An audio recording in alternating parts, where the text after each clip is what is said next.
Guys, you're welcome to our communities of creators and business owners. How do you earn money by hosting an online business?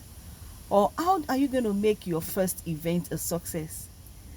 I also want to share with you the four things you can do to have a beautiful experience while you are hosting an event.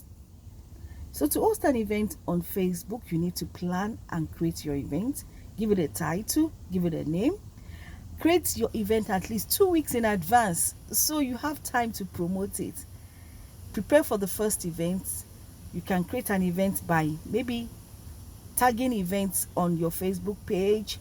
You can select online events and choose the format you want. Maybe it's a Facebook Live, or maybe it's hosting on another platform like Zoom, like StreamYard. You can host your event there, and then you can set the admission price on Facebook.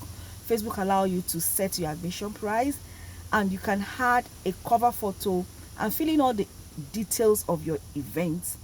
So Facebook will collect the guest admission and automatically deposit your earnings, so you can focus on other things you want to do during the event.